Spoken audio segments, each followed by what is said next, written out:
Hi, I'm Mike Messier, and this is going to be a new podcast I'm delivering titled Life Lessons with Mikey Messier. Now, I've made some mistakes, I've had some successes as well, and I think in this podcast, what I want to do is provide some life lessons for you, the listener, or the watcher, if you're watching this on video, that you can learn from my mistakes. Basically, it's an old lesson that a wise man or a wise woman learns from his own or her own mistakes, but even wiser person learns from the mistakes of others. And I've made some errors along the way in my life, and I want to be honest and just share them with you. Hopefully, somebody out there will learn from them, learn from my mistakes, do better, and maybe you'll give me a shot. Maybe you'll help me out. Real quick, I want to thank Psychic Medium Angelo up in the New York, New Jersey area for providing this platform. He's going to distribute this for everybody, and give a special shout out to Wrestling with the Future, the Refs Roundtable, all the great shows that are available through Psychic Medium Angelo and his family of podcasts. Also, want to say thanks to my buddy Tommy DiNucci and his partner DJ Caveman for their podcast, The Porch, which has really been a great inspiration to me because Tommy's been sharing his journey as a filmmaker with films such as Vault and Almost Mercy, which you can listen to all over the place. So that's the Porch Podcast with Tommy DiNucci and DJ Caveman. Avalonia Festival, my film festival, is also a proud sponsor of that podcast, avaloniafestival.com. Now let's get to the life lessons and why we're here. Um, part of my life, a part of my life that maybe doesn't get celebrated as much as I'd like it to, is my acting work. And I've been taking acting classes since 2000. I got my start acting in a film back in high school, really, called World War III Part Two that I co-wrote. Really got into acting in about, wow, the late, date myself here, but the late 90s with a piece called Man and You, a Providence love story that I co-produced with my buddy George Lamastro.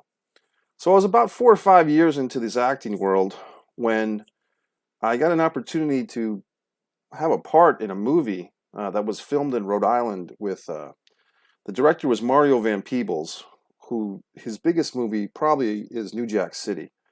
New Jack City is a movie that came out on the turn of the decade from the 80s to the 90s. It had Wesley Snipes, it had Ice-T, some actors at the time, guy from the Breakfast Club, I think his name was Judd Nelson, um, and Chris Rock, young Chris Rock was in that movie New Jack City. Mario Van Peebles acted in it. And, Mario really had an interesting career. He's still very active. He's a very underrated filmmaker, I think. Mario Van Peebles, as an actor, played Malcolm X in the movie Ali. Now, what does this guy have to do with me? Basically, Mario was coming to Rhode Island, my home state, to make a film. And he was coming off a movie titled Badass, which was Mario's tribute to his own father, who was also a filmmaker, Melvin Van Peebles. And there was an opportunity for me to audition for a role in this movie, which I actually ended up, getting. Now I'm going to tell the story of this and what I learned from this experience. I played a character who was the son of Sybil Shepherd. Now, Sybil Shepherd, some of you know exactly who that is, some of you don't. That's another life lesson we're going to explore, kind of the changing nature of fame. Sybil was on a TV show called Moonlighting in the 80s with Bruce Willis. She was in the movie, a lot of you, film students have probably seen Taxi Driver. She was the political worker who Robert De Niro's character was obsessed with. Sybil Shepherd had a great career. I think she was even a pageant winner, a spokeswoman, I think, for Prel Beauty products. She was just all over the place for a long time. Had her own sitcom in the 90s called Sybil.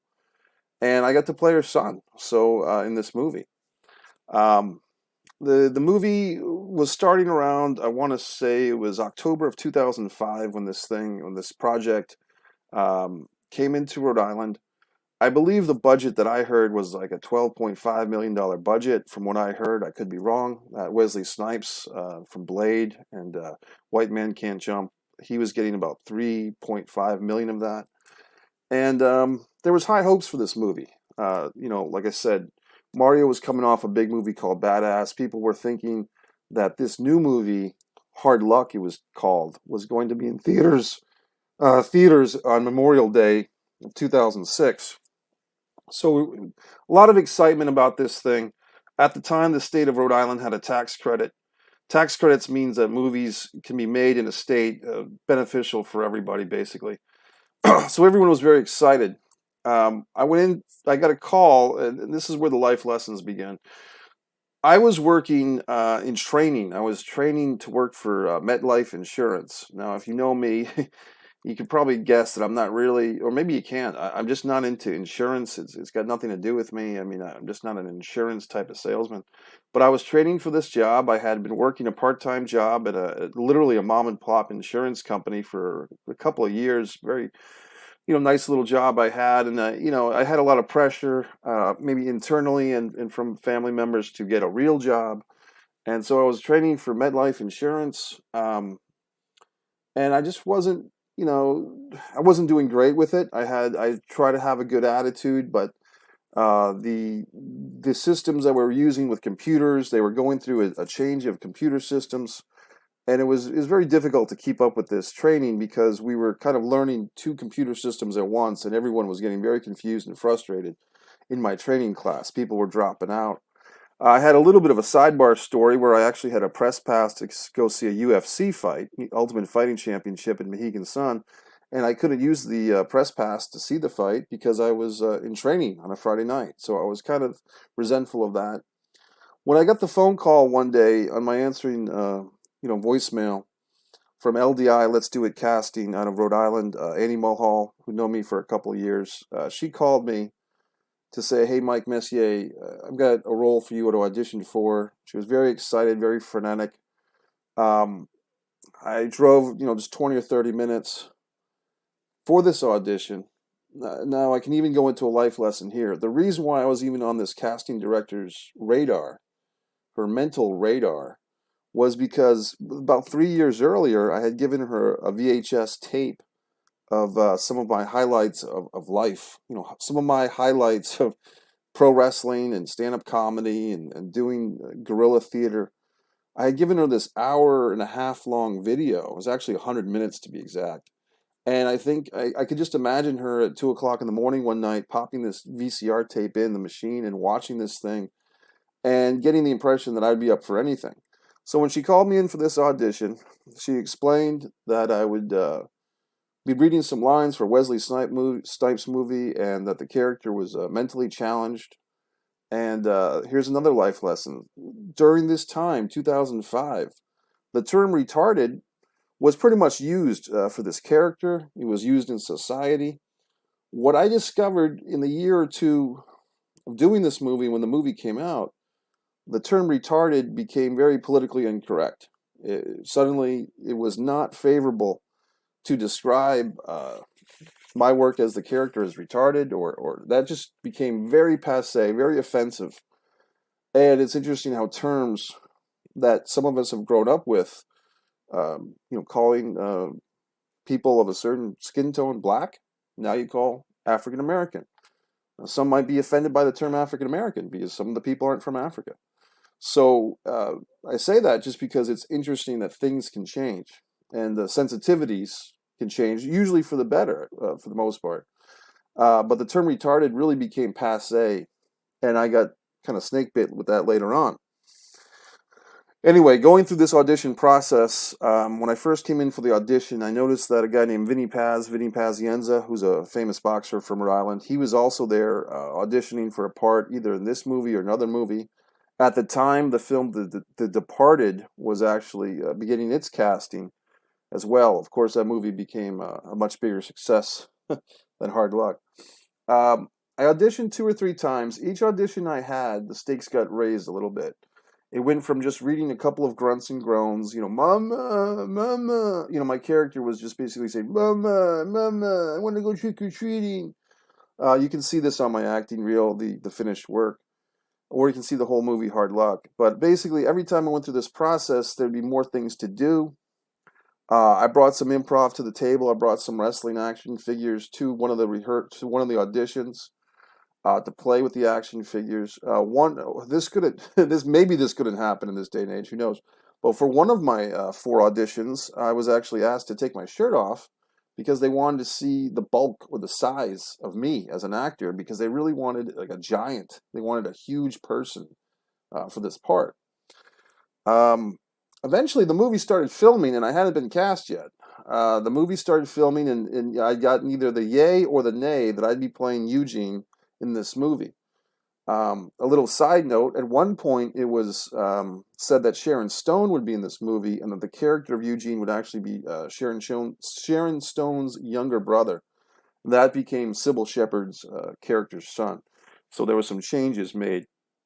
But the movie started filming, and there was a lot of anxiety on my part because, hey, if the movie's filming and they haven't cast me or they haven't cast anybody, is this role even going to be in the film? And I found out later from the wardrobe guy that they thought about just killing off the character altogether.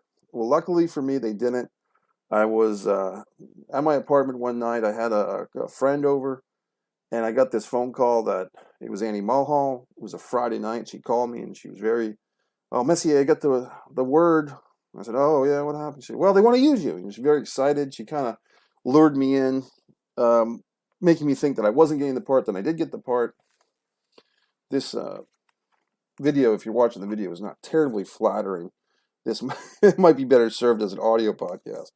But in any event, I did get the part. So I come in for the movie was filming in December of 2005. I mean, once again, when, and I'm just giving you some inside secrets as much as I can. When a movie typically is filming in December or even January, it's usually because they're trying to save some money.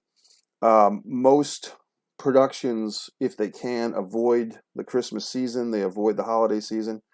If a film, is filming during that time of year, it's nothing against the film. It's just that you realize that the money considerations are there. They're trying to get the most out of their budget because a lot of people don't want to work if they can avoid it in the holiday season. But here we were, the holiday season, October, November into December of 2005. What did I learn being on the set? First of all, I learned technical things, cell phones. At the time, I was kind of late to the cell phone game. I learned when to have my fucking phone on and when to have it off. I went on set. They called me on set for me to observe. I met Wesley Snipes. He's sitting in one little director's chair. I'm sitting in the other. They had a scene going on that neither Snipes or myself were in. The scene calls cut, and just as the scene called cut, my cell phone rang. Big fuck up on my part, big error. I was very embarrassed, and Snipes shot me a pretty hard look. He wasn't too impressed. It was the time when, for me, cell phone was still kind of a new thing, and just wasn't the master of when to turn the cell phone on and off. Then I started erring on the side of turning my phone off all the time because of that traumatic experience of having my cell phone ring on set. I started turning my cell phone off all the time, even to the point when I was once in another trailer of another actor, just hanging out on set, and they were trying to reach me by my phone, but my phone was off because I was so traumatized by my phone going off. So learn some life lessons there, simple cell phone control. And now I'm very much a jerk. If I go to a movie as a paying customer to see a film and someone's cell phone goes off in the theater, I get very pissy and I'm one to speak up and, hey, turn your phone off. So, but actually being on the set of a movie and having your phone go off was not a good idea. The other thing I learned was, my relationship, here I was playing Sybil Shepherd's son. I was very respectful of her. I did not try to buddy up to her. I think I could have cozied up to her a little bit more, to be honest with you. I could have been a little more personable. I could have been a little more, I don't know, gracious. I think I did give her a card, as a matter of fact. I think I gave I made a card for Sybil Shepherd thanking her, and I think I passed it on to somebody, like the hair and makeup person who gave it to her, something like that. But I could have been even more personable because when we ended up, fast forwarding a bit, when we wrapped the scene with me and Sybil Shepherd, she actually had her assistant take a picture of me and her together, but I didn't do the same. So I think in retrospect, I would have been more personable with Sybil. What I learned was that she actually was the one that made the deciding vote to have me play her son. She was shown the audition tapes of me and the other finalist actor, and Sybil decided to choose me. I felt very relaxed on the set. You know, there was a day when we had a fight scene between me and Snipes, and I was basically being trained, you know, on the spot how to fight with Wesley. They did they did have a supposed stunt man for me for this fight scene that said, "Hey, Mike, if you want to use a stunt man, you can." He was about 5'8" and 140 pounds, which I was about twice this guy's size. So I said, "I'll do my own stunts."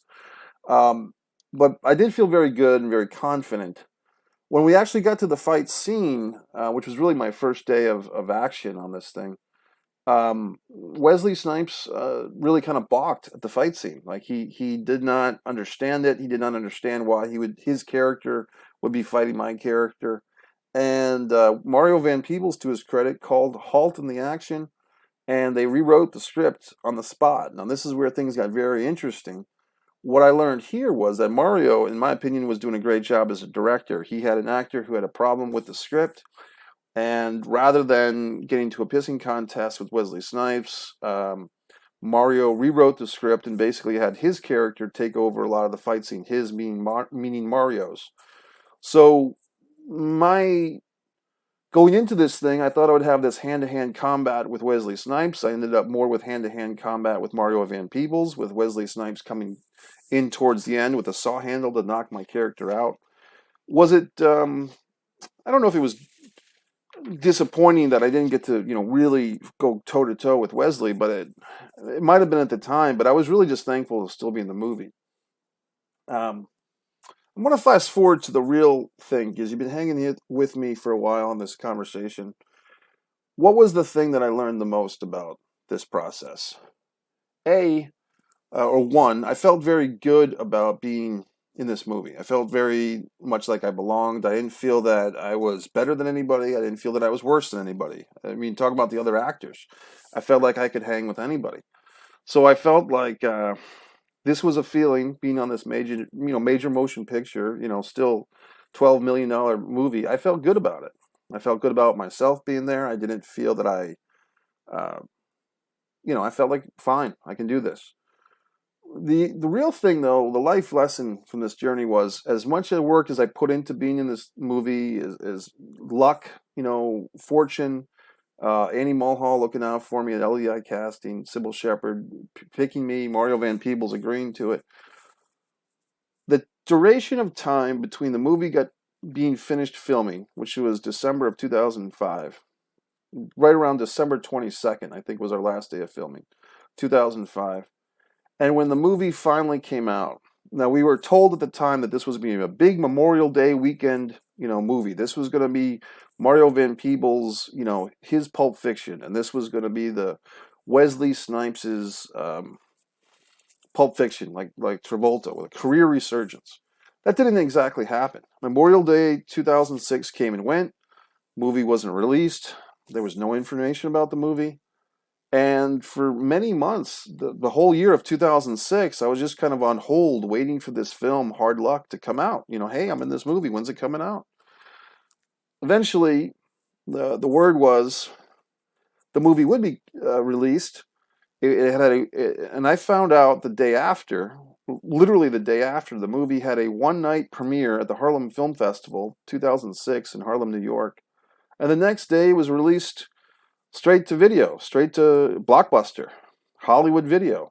So at the time we still had video stores, you know, Blockbuster and Hollywood Video were releasing Hard Luck as this, you know, straight to video release, exciting release. I mean, it was still promoted, it was still hyped. You know, about 6 months later, it came out on USA Network. It would play at 2 in the morning, and Universal HD Network at the time was the thing that would play the movie Hard Luck, an edited version, because it's an R-rated movie. And there was some disappointment there, because this movie, which was probably a borderline theatrical release, it had the elements. It had Louise Guzman, it had Melvin Van Peebles, Mario Van Peebles, Wesley Snipes, Sybil Shepherd. It had a good cast. It had a decent story. It was really, to me, it could have gone either way. I mean, the movie, production-wise, it could have been a bigger release. It could have been theatrical. Would it have flopped? I don't know. I can't tell you that.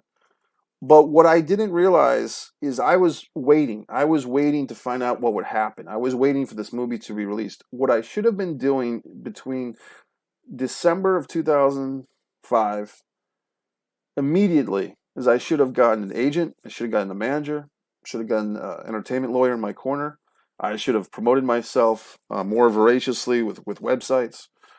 I should have taken that time between the filming of the Hard Luck movie and when the film was released, no matter what it would be. That was my golden time, because the potential this movie had with Snipes, with Sybil, with Louise Guzman, Mario Van Peebles directing, it was bigger than the movie actually was.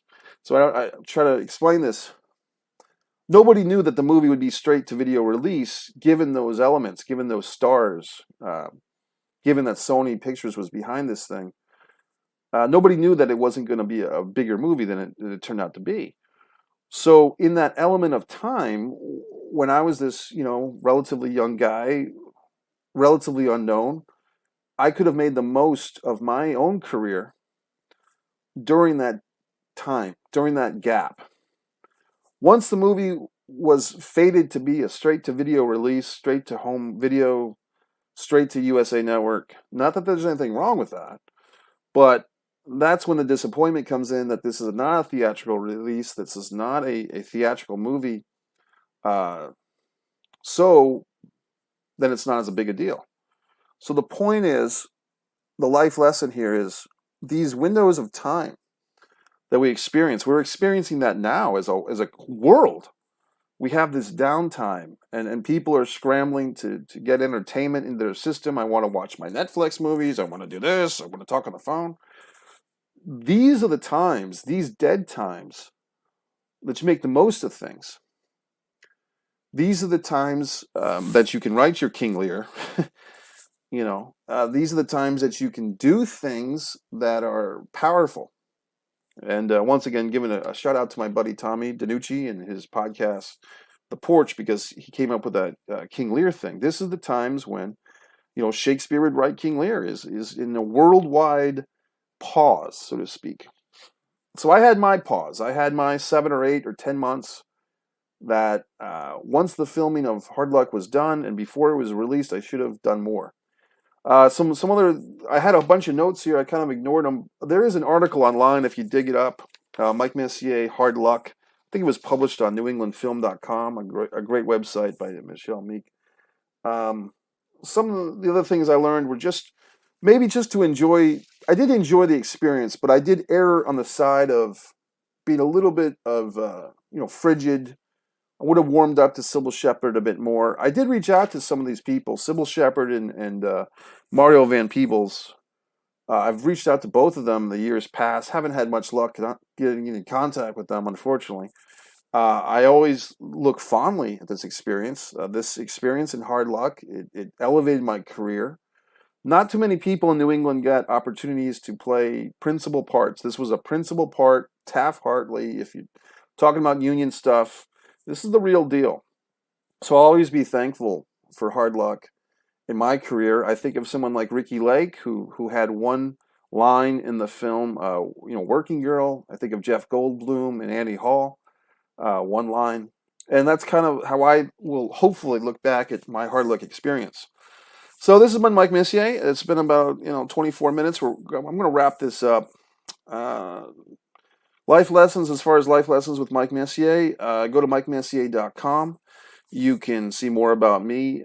You can go to Amazon.com and support Mike Messier Movie Maker. I've got some great shirts out.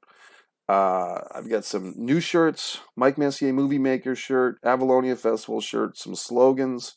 I don't count my sit-ups shirt for those of you that work out. And hard work beats talent when talent doesn't work hard shirt is out. Some other inspirational quotes and so forth on my shirt line on Mike Messier Movie Maker on Amazon and MikeMessier.com. You can also find me on YouTube and Vimeo. Want to thank once again Psychic Medium Angelo for this forum, and I thank you, the watcher. Now this is the rough first episode. I'm going to try and make improvements with my own delivery, but I thank you for hanging in here. If you have any questions, just go to MikeMessier.com, contact me, and I'll try to answer them. So Mike Messier, Life Lessons with Mike Messier. wrapping up.